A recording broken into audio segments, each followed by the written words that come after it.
El teatro y el cine en México tienen una larga historia. Hoy los invito a conocer la relación entre estos dos lenguajes artísticos en la voz de diferentes autores que escriben al respecto. ¿Están listos? Yo soy Alexia, esto es De Todo, comenzamos.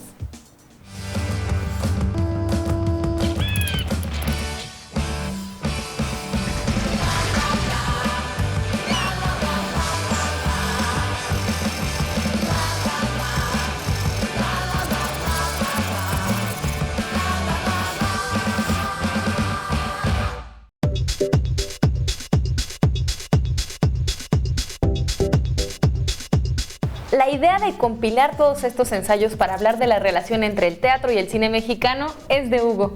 Hugo, ¿por qué hacer un libro que hable justamente de este tema, teatro y cine mexicano? Pues siempre habíamos visto esta relación, es un vínculo pues, que se da prácticamente desde el origen del cine, ¿no? Que se alimenta de los recursos del teatro, de los argumentos de los directores, actores, en fin, ¿no? Y bueno, era un tema de la que se había comentado, se ha hablado mucho, ¿no? Pero de forma dispersa. No existía un libro como tal que pudiera asomarse a las intersecciones del cine y el teatro mexicanos a lo largo, pues, más de un siglo, ¿no? Como te comentaba, desde la llegada del cinematógrafo a México, a los pocos años, ya en 1898, Salvador Toscano hace una adaptación de Don Juan Tenorio y ahí comienza, ¿no?, a gestarse todo este largo matrimonio o amorío entre las dos artes, ¿no?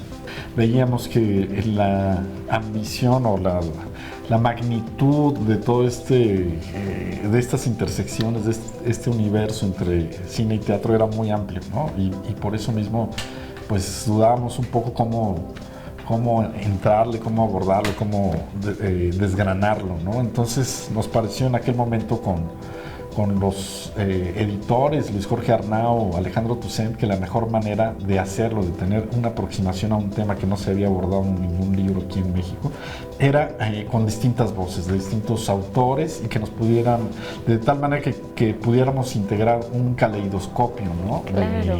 De todo esto, de este universo, ¿no? De este gran tema, ¿no? Y tener pues, una primera aproximación, porque es muy difícil pensar que es un libro que lo abarca todo, ¿no? O sea, hay muchas cosas que pues, faltarán más volúmenes para acercarnos, ¿no? Para explorar otros autores, otras obras, otras épocas, ¿no? Pero con este proyecto sí nos permitió hacer una revisión de los últimos 80 años, ¿no? Con la mirada que aportan los distintos coautores, ¿no?, del libro. Entonces el título nos parecía como muy propicio. Yo lo propuse desde un inicio, desde el momento en que se proyectó, se hizo el proyecto del libro, y creo que de una manera muy precisa la definió Sergio Huidobro, que es uno de los colaboradores del libro, justo su artículo que cierra él hace esta metáfora, ¿no? Y se refiere al cine y al teatro como esos dos amantes furtivos que están condenados a encontrarse en las noches y a olvidar su nombre a la mañana siguiente, ¿no?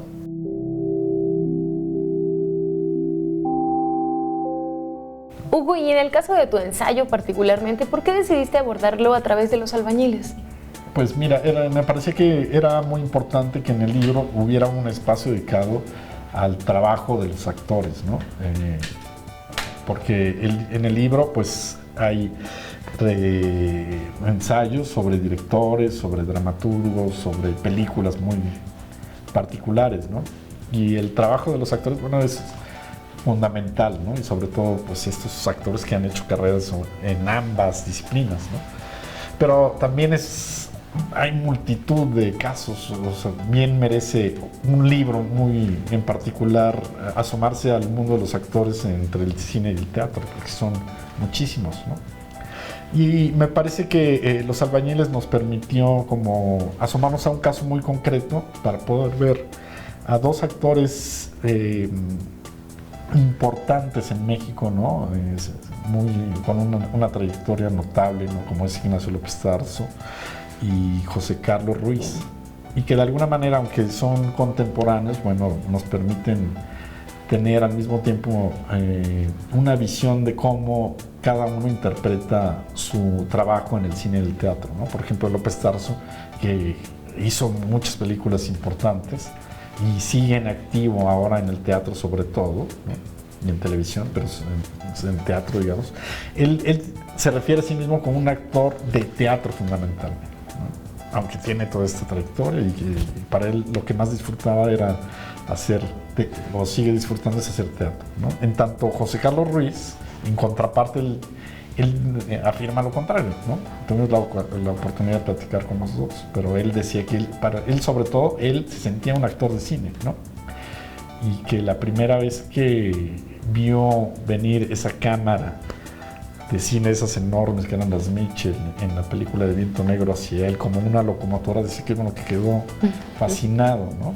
Entonces tener, ya sabes, estos dos actores con una visión distinta de cada, de su propio oficio, ¿no? Pero hablando de un mismo personaje, era pues un caso muy llamativo, porque los dos encarnan a Don Jesús, el protagonista de Los Albañiles, y lo hacen de forma inversa, ¿no? Mientras José Carlos Ruiz, que era en sus propias palabras, un actor de cine por gusto, ¿no? Pues lo hizo en teatro, y López Tarso pues lo hizo en el cine, ¿no? Entonces hacemos ese seguimiento de sus trayectorias y nos permite pues asomarnos a ese amplio espectro que es el arte de los actores, ¿no? En el cine y el teatro mexicano.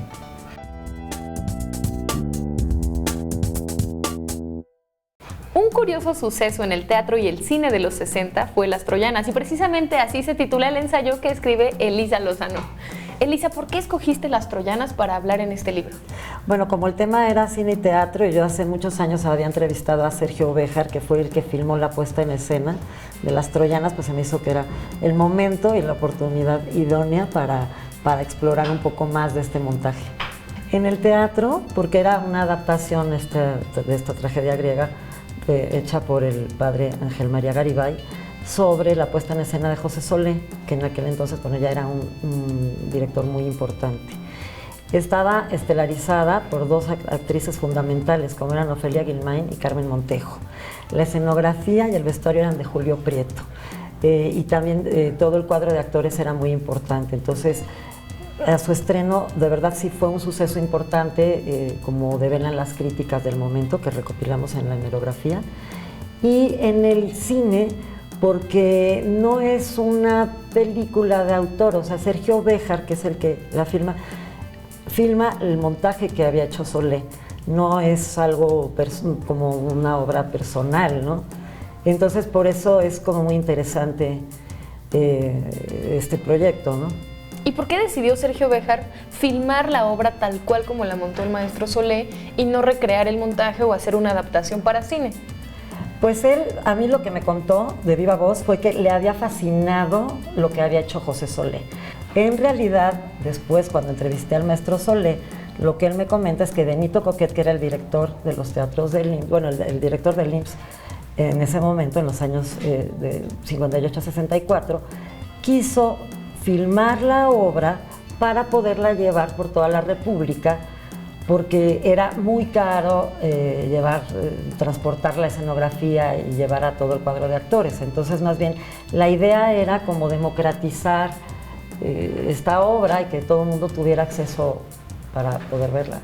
Lo que habría que destacar es que si bien no es una apuesta personal de Béjar, él sí hace una relectura al montaje de Solé.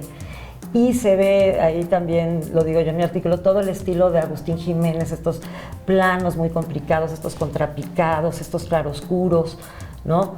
Que también le pregunté yo al maestro Solé qué opinaba de eso, y él me decía que no le había gustado tanto, él no estaba tan de acuerdo, porque la iluminación en el teatro iba conforme a la obra, había todos los procesos, todas las horas de un día entero, y que en el cine eso se perdió porque tuvieron que poner la iluminación propia del cine, ¿no? Estas luces duras y demás, y que se desvirtuó un poquito, ¿no? Entonces, creo que lo interesante es ver las dos opiniones, lo que decía Béjar, lo que dice el maestro Solé, lo que aparece en la prensa y el resultado final, ¿no? Que, bueno, lo podemos ver nosotros actualmente, ¿no? ¿Qué fue lo que pasó con este proyecto?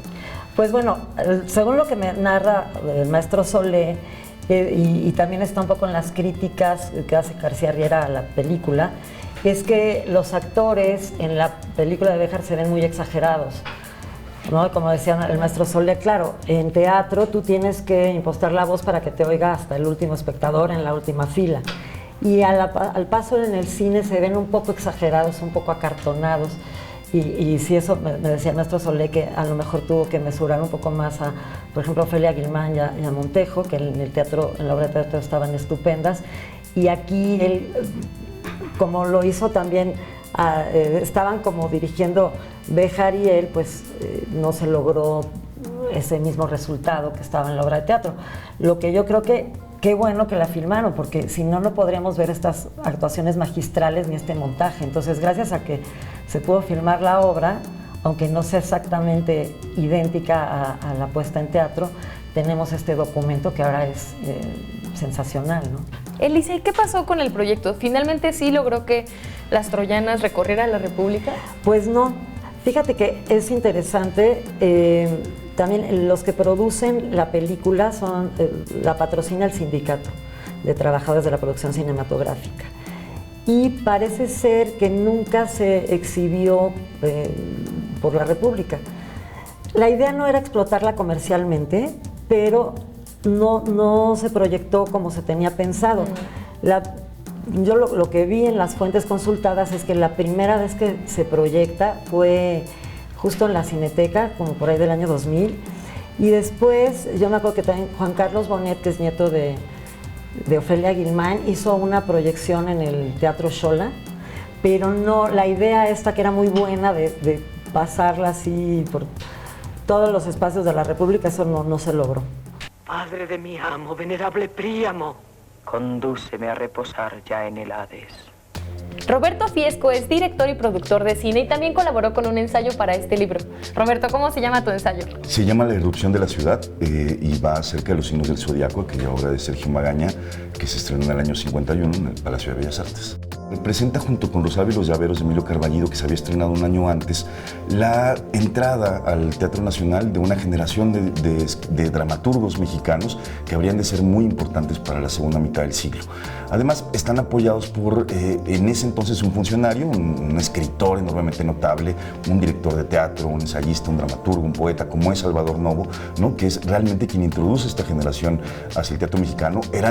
Imaginemos que eran chavos muy jóvenes, eran veinteañeros, ¿no? Que de pronto su primera obra de teatro, su primera obra larga de teatro, se estrena nada más y nada menos que en el escenario del Palacio de Bellas Artes. Y me parece que Los signos del zodiaco lo que hace es introducir justamente como a una clase social, a un grupo de personajes que difícilmente el teatro oficial había retratado, como es el ámbito de la vecindad, ¿no? Que es donde ocurre realmente toda la obra. Los 3 actos de la obra ocurren en el patio de una vecindad y es la vida de diversos personajes que habitan como varios de estos espacios, básicamente como el mundo de una portera, el mundo de 2 hermanas que son más o menos secretarias, más o menos se acuestan con el jefe, el mundo de un muchacho homosexual, que es la primera vez que un personaje homosexual llegaba al escenario del Palacio de Bellas Artes y en general al teatro mexicano en ese momento, en el año 51.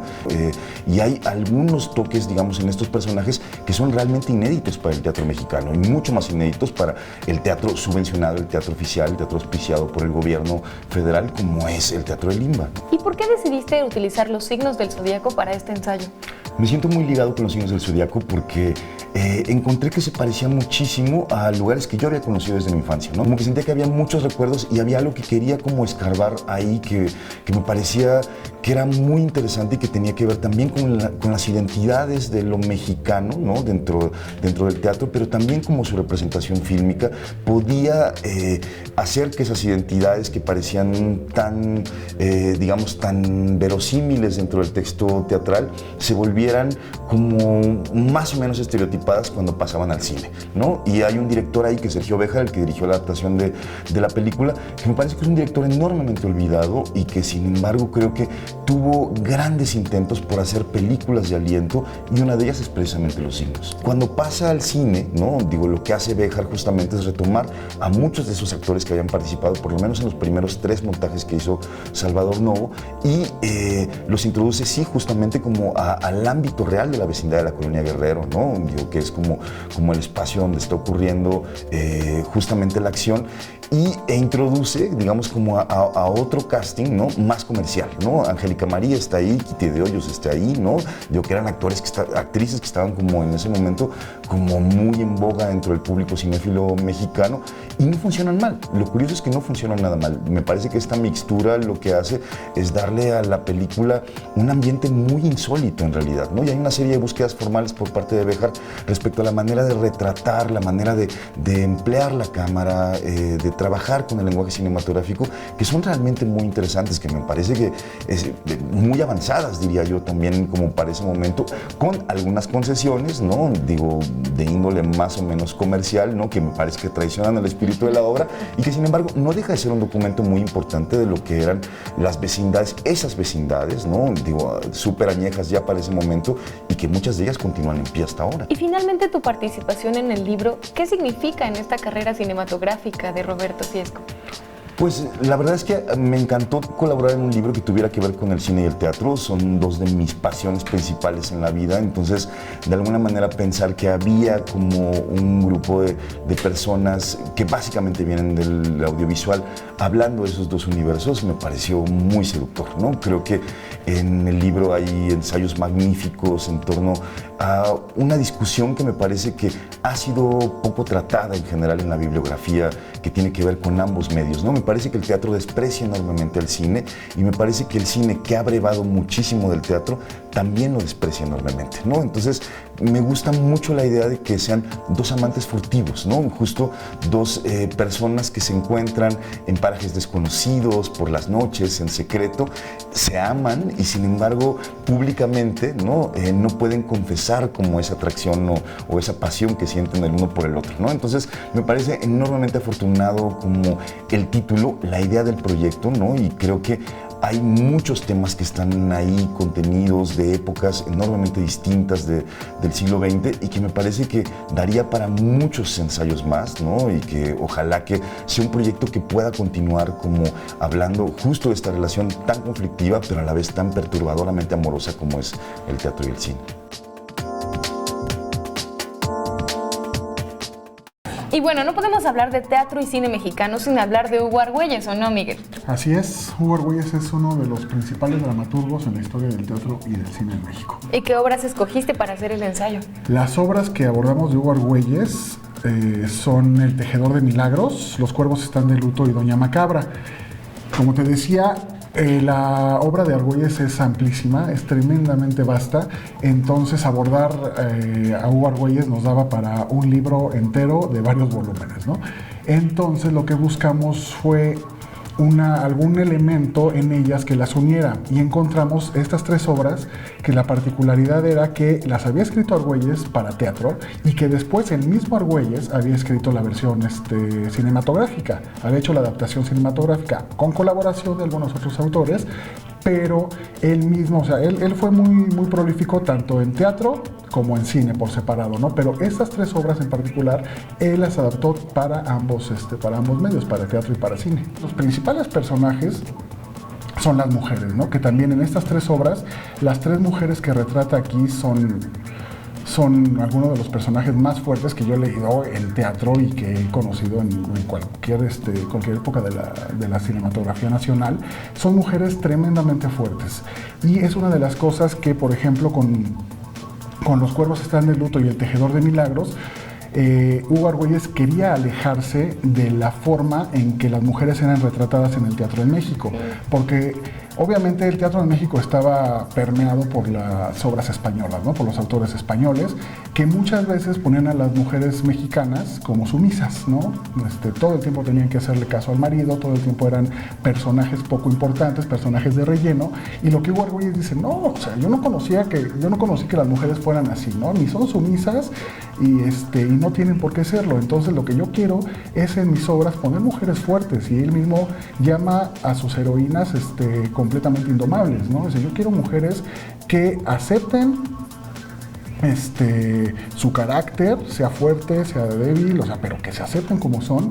Entonces, lo que él hace en estas obras es desarrollar a sus personajes, pero principalmente desarrollar a lo que es el México en ese entonces, ¿no? Con lo que es el mexicano, con todas sus contradicciones, con su relación con la iglesia, con su relación con el gobierno, y ver cómo el propio mexicano responde, ¿no? Edgar Güegues siempre hace un análisis muy puntual, muy espinoso de la sociedad mexicana, pero una de sus mayores virtudes es que nunca lo hace desde un punto de vista digamos molesto, no de un punto de vista agresivo, sino que todas sus obras, a partir del tema, por más fuerte que sea, siempre son muy cómicas, son muy ligeras, y es lo que pues también nos gustó mucho de Edgar Güegues, ¿no? La forma en que retrata al mexicano desde un punto de vista muy amable, pero siempre con una visión muy cínica, muy divertida y muy particular.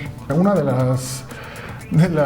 los aspectos más ricos en la obra de Argüelles es cómo él mismo en estas 3 obras que él escribió, después al momento de adaptarlas para cine, con colaboradores tan importantes como Julio Alejandro, que fue el guionista de cabecera de Luis Buñuel, cómo jugaban con este mismo lenguaje que mencionas para contar la misma historia, pero de una forma diferente. ¿Y qué hay del humor negro que podemos encontrar en todas las obras de Argüelles? Eso es algo que no podemos dejar de hablar. No, pues el humor negro es la característica por la que más se reconoce a Argüelles, ¿no? Él mismo decía que sí, le gustaba mucho el humor negro, pero que también le gustaba el realismo mágico, la punzante crítica social y el desarrollo de los personajes femeninos, ¿no? Eso siempre fue lo que le encantó. Pero a través de los años, el humor negro fue la característica de la obra de Argüelles que más se quedó, ¿no? Porque, como platicábamos con lo de la adaptación en televisión de Doña Macabra, no se había visto eso, ¿no? De hecho, el propio Rodolfo Usigli lo comenta después al analizar la obra de Argüelles y dice, sí, el humor negro existía, ¿no? El humor negro estaba ahí para quien lo quisiera utilizar, pero Argüelles llegó, le gustó y lo hizo parte, lo esencializó para el teatro mexicano y lo hizo parte fundamental del teatro mexicano de ahí en adelante. Ya el teatro mexicano, a partir del humor negro que le da Argüelles, no volvió a ser el mismo. Ya muchos autores a partir de él exploraban, ¿no? Y empezaron a ver que sí, que se podía hacer mucha crítica, que podían hablar de temas bastante escabrosos, pero al mismo tiempo divertir a la gente y pues dejar un punto bastante claro, ¿no? Por hoy nos despedimos, pero seguimos en contacto. Recuerda que visitar las redes sociales también es parte de nuestro programa, así que déjanos un comentario en Facebook o en Twitter. Y si quieres checar cualquiera de los capítulos, lo puedes hacer en nuestro podcast en iTunes o visitando nuestro canal en YouTube. Yo soy Alexia y los espero la próxima para seguir descubriendo juntos de todo.